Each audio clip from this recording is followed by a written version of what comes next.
Hey guys, Alex Raykin here, and today I'll be reviewing the AeroBand Midi guitar. Stay tuned. So this guitar came in a pretty small box, surprisingly, and I guess it's not so surprising since the neck disconnects from the body. So let's get this thing open.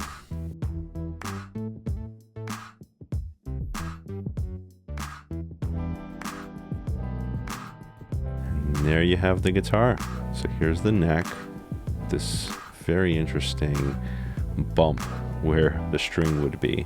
And on the headstock over here, you can control the different sounds and capo controls. So let's take off this piece of paper right here. That's protecting the strings. Very cool. Here's our strap pin. And over here we have our USB-C jack, as well as 1/4-inch jack and speaker grill, as you can see. Our bridge is in here, and that little mute strip on top.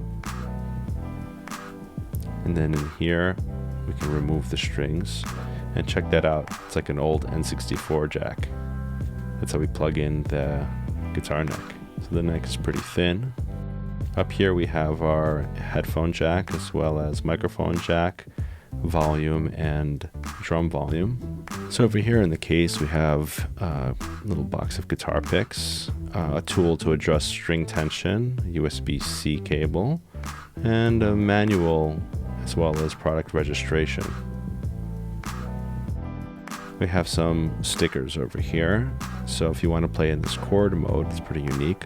Then you can basically put these chords on there. We have it in black.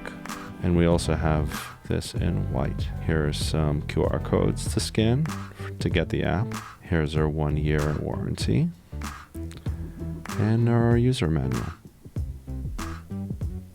Okay, so this guitar is different than anything you've ever seen before, right? So it has these weird nylon strings here that basically just lay on the neck. So it's like zero action. And then over here, we have these strings, real strings that have a certain amount of tension that you can adjust by taking this off. It's magnetic. And adjusting it over here by turning this with that little wrench that I showed you earlier in the video. So really easy, just pops back on like that. Over here we actually have a mute that we just put our palm on and we stop the note. So I could turn on this guitar by just holding down this knob right here.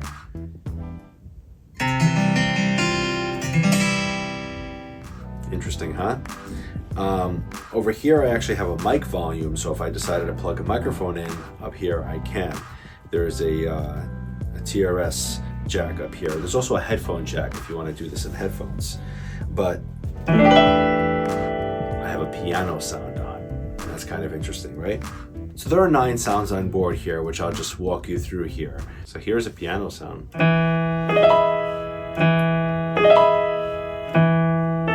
It's cool, it actually lights up wherever you hold the frets down.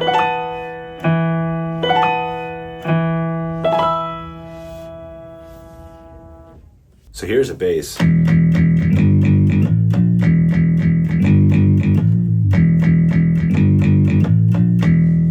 You might have noticed the response to hammer-ons and pull-offs.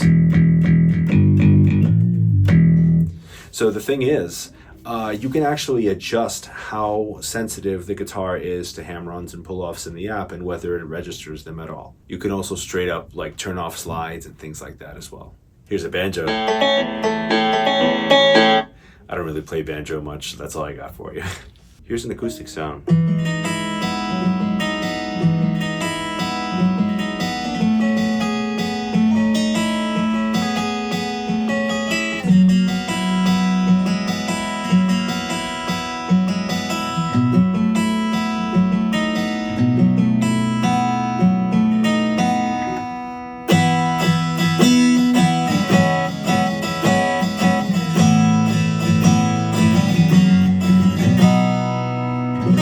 Here's another acoustic sound that's more bright.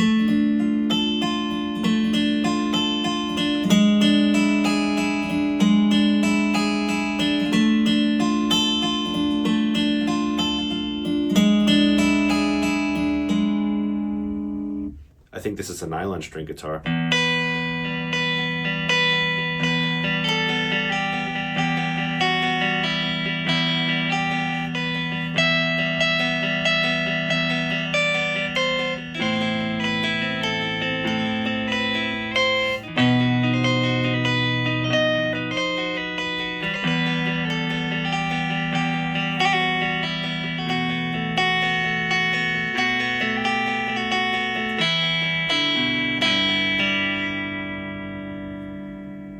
actually go.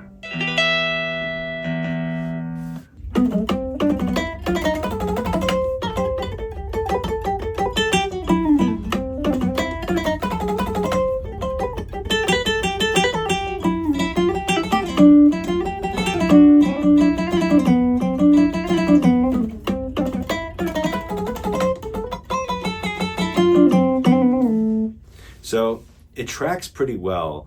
I'm still getting used to the muting and all of these little articulations that are feeling a little bit different than a natural guitar would, but I do like the idea and it feels really interesting to play on this guitar. It's definitely different. So although the sounds on board are interesting and creative, I don't think I would be using the guitar to play on those so much. And as much as it's cool to be able to play on the guitar with the speaker built in without having to plug into anything, I think the real magic of this guitar comes when you plug it into a DAW via the USB-C jack. As a MIDI instrument for a guitar player who is not a keyboardist, not a pianist by any means, who doesn't really have mastery of the keys, but wants to track keyboards, wants to track drums, wants to track instruments that are just not native to a guitar player, they can play those on their guitar where they're used to, and then that will be basically recorded as MIDI information, and you can directly play through VST instruments like synthesizers and drum samplers and what have you, and it's really good for that.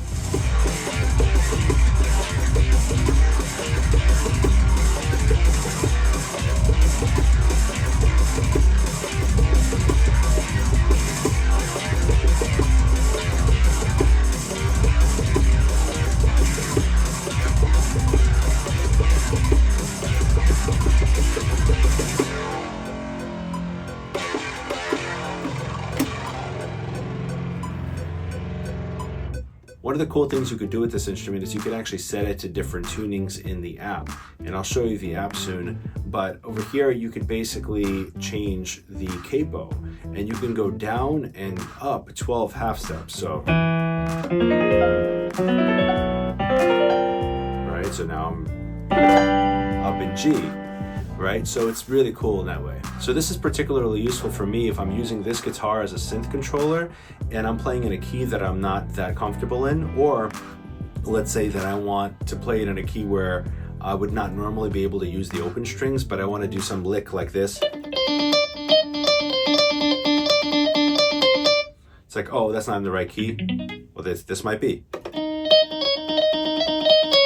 That kind of thing. So it's really useful for that. Of course, you can set the sensitivity and all those kinds of options in the app. So this is truly a one-man band all-in-one instrument with 30-watt speaker, a microphone input on board, and even a drum machine.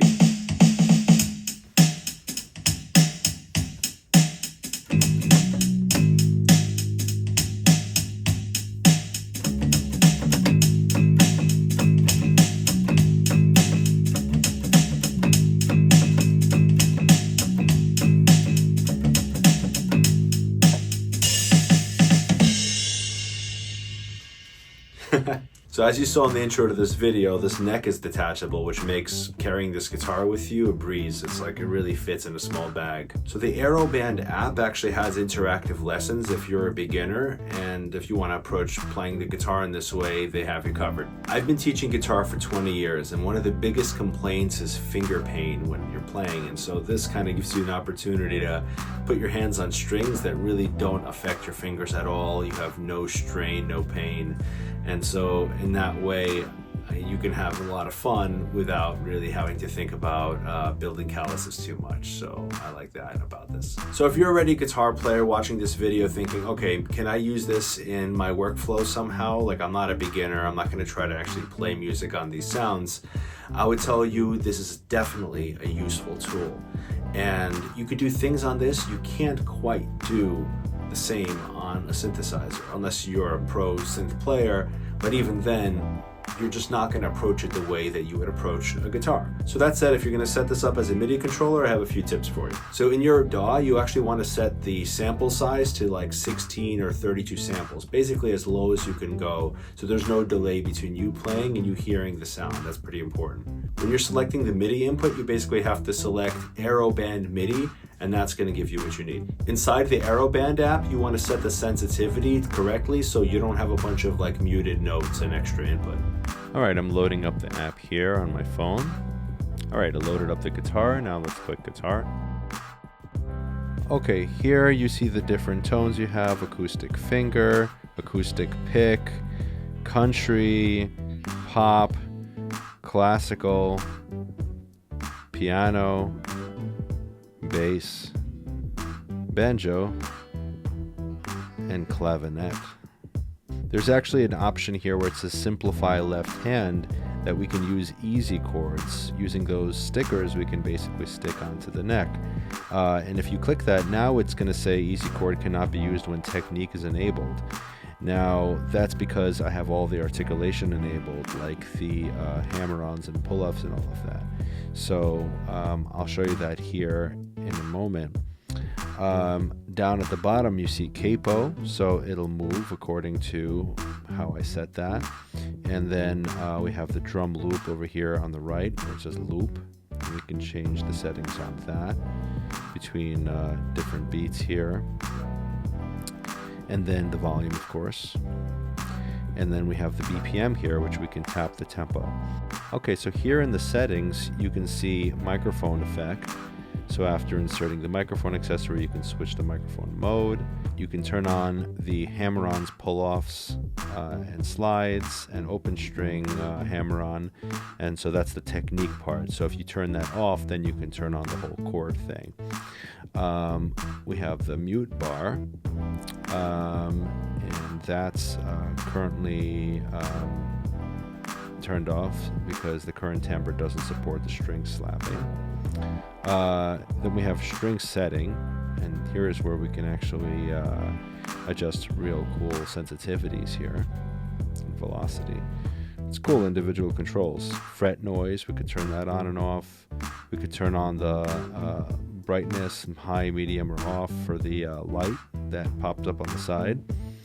And there's the firmware version. So in the top right here, you actually see the percent of battery that the guitar has, and you could also see a Bluetooth setting. Further, we have songs here on the left, and over here you can choose to play along with some songs. It's actually quite cool. And then we have tutorials here, beginner course, and it's pretty cool. Like they've really set this up for people to learn with. And then down here in Me, you basically just have a place where you could leave some feedback, frequently asked questions, and again, here are some different settings, right? Not too relevant to us right now, but you get the idea. All right, guys, so all in all, I think this is a very unique instrument, right? So I would not use it as a tool to just perform with the sounds on board. That's not for me. But what is for me, and what I found very useful, actually recently in a session with a student, I recorded a kind of a synth solo on this thing, and it came out awesome. I just improvised, and I used all the articulation I would normally use when I'm playing, but I did this using a synth sound from the VST app Serum too, and it sounded awesome. It's really cool to play through synths as a guitar player and have the dynamic control of being able to hit harder and softer here, and the articulation of how you're used to playing on the neck. Now, be warned, if you get this thing, it's not going to feel exactly like a guitar. It's going to feel a little bit different. It's going to take some adjustment. And that said, once you get acquainted with it and you get used to its little idiosyncrasies, and you get some skills in editing your MIDI on the DAW, then I think you can achieve some pretty awesome results. And as you might know with Midi, if you make any mistakes, you can just take the note, boop, and move it to the right note if you make a mistake. So that's pretty cool too. All in all, I'm going to be keeping this guitar in the studio for some unique work, and also when I want to double a riff with a synth, like let's say like a synth bass or something like that, and I don't want to have to find those notes on the keyboard, I literally just get to those same notes on this AeroBand guitar and just play the riff here, and I have a whole synth thing tracked with it. So I'll be using this a lot for that. All right guys, so if this one helped you, there'll be a link to purchase the guitar in the description of this video. Using that would support me and this channel. If you like this, smash that like button, comment below, because it helps the channel grow, and I'll see you guys in the next one.